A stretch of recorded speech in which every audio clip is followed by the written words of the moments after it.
Hey guy, tonight we're not simply visiting ancient Rome as an observer. Tonight, you're the one standing in the ranks, weighed down by armor, sweat already soaking through your tunic, about to find out exactly how far your body and your nerves can actually be pushed. But before you get comfortable, take a moment, like the video and subscribe, but only if you genuinely enjoy what I do here. And let me know in the comments where you're tuning in from and what time it is for you. It's always fascinating to see who's joining us from around the world. Now dim the lights, maybe turn on a fan for that soft background and let's ease into tonight's journey together. People love imagining themselves as Roman soldiers. There's something appealing about the idea. Gleaming armor, a disciplined formation moving in perfect unison. The steady, unstoppable march of history's most famous military machine. It's a wonderful image. It is also, within roughly the first hour of actual legionary life, almost completely destroyed by reality. Because the truth is, the Roman legion wasn't built for comfort, and it certainly wasn't built for anyone who assumed being a soldier simply meant standing around looking intimidating. It was built to be one of the most physically punishing, psychologically exhausting, and relentlessly disciplined institutions in the ancient world, and most modern people, transported instantly into a legionary's boots, would not last particularly long before quietly, desperately wishing to go home. Tonight, we're going to walk through exactly what that first hour would look like. And by the end, you may find yourself a newfound, slightly exhausted respect for men who did this not for 1 hour, but for 25 years. Let's start with the weight, because before you've marched a single step, before you've swung a single blade, the Roman legion has already introduced you to your first enemy, your own equipment. A fully equipped Roman legionary carried somewhere between 40 and 60 pounds of gear, depending on the era and the specific loadout. That included body armor, usually segmented plate or chainmail, a helmet, a large curved shield called a scutum, a short sword known as a gladius, a javelin called a pilum, sometimes two, and a marching pack containing rations, cooking equipment, tools for building camp, and personal belongings. In modern terms, imagine strapping on a heavy backpacking pack, adding a suit of protective armor on top of it, and then being told casually that today's activity also involves combat. Most gym memberships do not prepare you for this particular combination. The moment you attempt to actually move in this gear, several unpleasant realities become immediately apparent. The armor restricts your shoulders. The shield, held out to one side for hours at a time, begins burning your forearm within minutes. The helmet, however well fitted, still traps heat against your skull like a small personal oven, and the pack straps dig into your shoulders with a persistence that modern hiking gear, for all its foam padding and ergonomic design, still hasn't entirely solved 2,000 years later. Within the first few minutes, most people discover that simply standing at attention in full kit is exhausting. Simply standing, not marching, not fighting, standing. Imagine attending a mandatory all-day work conference, except the mandatory business attire weighs 60 pounds and includes a metal helmet. Most modern office workers would submit their resignation before lunch. Assuming you survive the equipment, the Legion now expects you to move, and Roman marching standards were not designed with mercy in mind.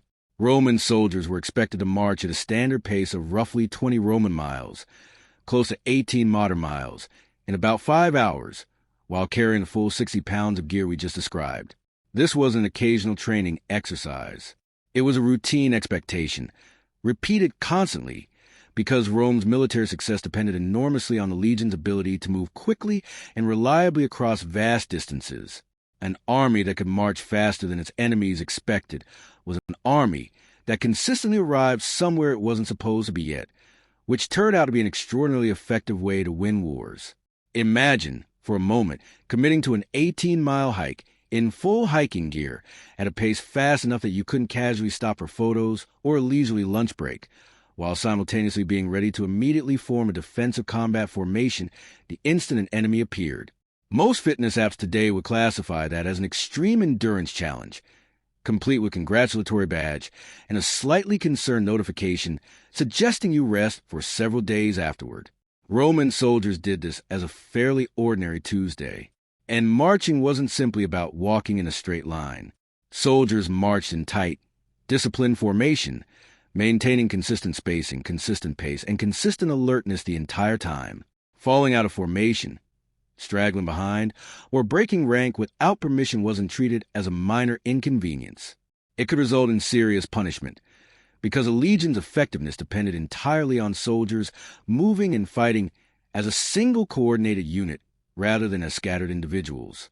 Imagine your work commute requiring you to maintain a perfectly synchronized walking pace alongside 80 co-workers in full uniform while carrying luggage for 18 miles with genuine consequences if you fell out of step.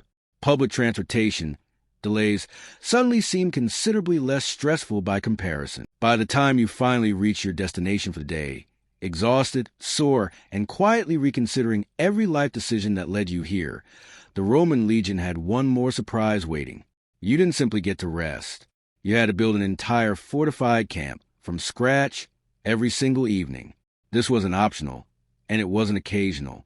Roman legions constructed a fully fortified marching camp practically every night they were in the field, complete with surrounding ditch, an earthen rampart topped with a wooden palisade, organized rows of tents laid out in strict, standardized formation, and designated areas for command headquarters, storage, and sanitation. The entire structure was designed to be defensible against a surprise attack, and remarkably, experienced legions could construct this from nothing in just a few hours, using little more than shovels, stakes, and coordinated teamwork. Imagine finishing an exhausting 18-mile hike, and instead of collapsing into a chair, being handed a shovel and informed that your evening plans now include digging a defensive trench and assembling a temporary fortress before dinner is even remotely on the table. Most modern camping trips end with someone struggling to assemble a simple tent while quietly regretting every decision. Roman soldiers built entire fortified settlements, then dismantled them completely the following morning, only to repeat the entire process again the next evening.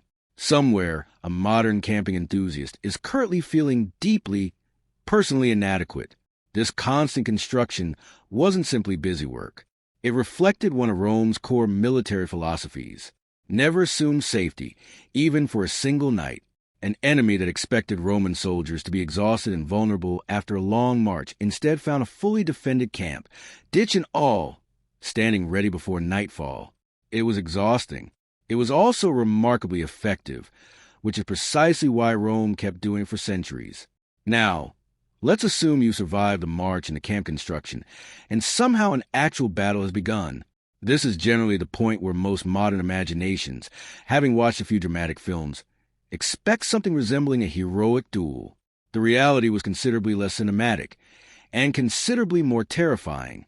Roman infantry combat depended heavily on tight formation fighting, not individual heroics. Soldiers fought shoulder to shoulder, shields overlapping, forming a dense wall designed to protect the entire unit rather than showcase individual swordsmanship. Breaking formation to chase personal glory wasn't celebrated.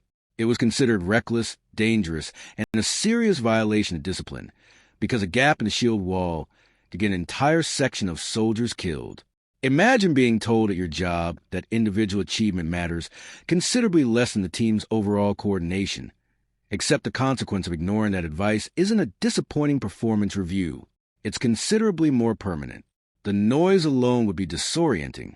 Clashing metal, shouted commands, barely audible over the chaos, the screams of the wounded, trumpets signaling formation changes that soldiers had to recognize and respond instantly, without hesitation, despite the overwhelming sensory chaos surrounding them.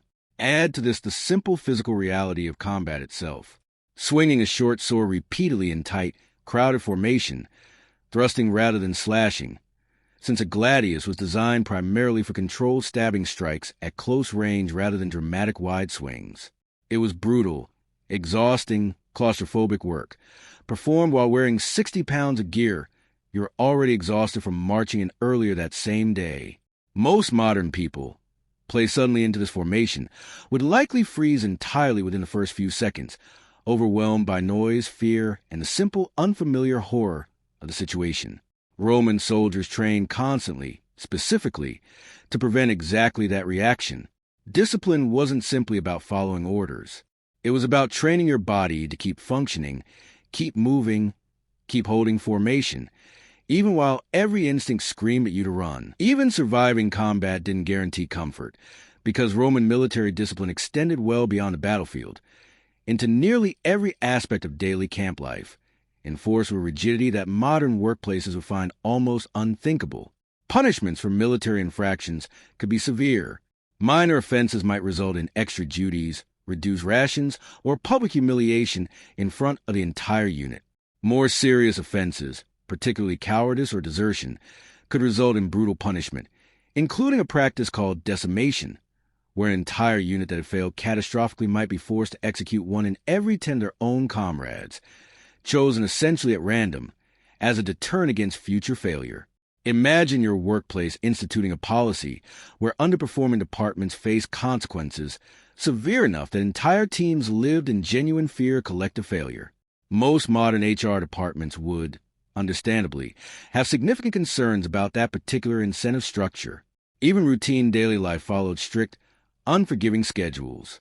Guard duty rotations continued through night, regardless of exhaustion from the day's march. Equipment had to be maintained meticulously, since rust, damage, or neglect could mean the difference between life and death in the next engagement. Soldiers who fell asleep on guard duty faced severe punishment, precisely because a single lapse in vigilance could endanger the entire camp. Imagine being genuinely, physically exhausted after an 18-mile march and a full afternoon of camp construction, and still being required to stand alert guard duty for several hours in the middle of the night, knowing that falling asleep wasn't simply an embarrassing mistake, but potentially career and life-ending one. And through all of this, the physical exhaustion, the constant discipline, the ever-present danger, Roman soldiers were still expected to maintain something modern audiences might find almost unbelievable given the circumstances. Genuine unit cohesion and morale. Soldiers within the same contubernium, a small group of roughly 8 men who shared a tent, cooking duties, and daily camp life, developed close bonds out of pure necessity. You depended on these men to watch your back in formation, share your rations, and cover your guard shifts when illness or injury struck. Petty personal conflicts had to be set aside quickly, because a legion fractured by internal resentment was a legion considerably more likely to fail when it mattered most. Imagine being required to share not just a workspace, but literally every meal, every chore, and every moment of downtime with the same 8 co-workers for years at a time, while your collective survival genuinely depended on how well you got along. Most modern office team building exercises suddenly seem remarkably low stakes by comparison. So the next time someone romanticizes the idea of being a Roman legionary, imagine actually living through just the first hour, the crushing weight of equipment, before you've taken a single step, the relentless marching pace that modern endurance athletes would find genuinely punishing, the exhausting labor of building an entire fortified camp after already exhausting yourself getting there, the claustrophobic, terrifying reality of formation combat, the unforgiving discipline governing even the smallest daily decisions. And underneath all of it, the exhausting, constant requirement to remain alert, composed, and reliable hour after hour, day after day, for years on end. Most of us, if genuinely transported into that first hour, wouldn't make it particularly far before quietly, desperately longing for our actual, considerably less demanding lives. And perhaps that's worth remembering the next time a movie shows Roman soldiers marching effortlessly into battle, armor gleaming, expressions calm. Behind that calm expression stood an almost unimaginable amount of accumulated exhaustion, discipline, and quiet, grinding endurance, sustained not for one dramatic hour, but for years at a time by ordinary men who simply somehow kept going. Sleep well, and I'll see you in the next one.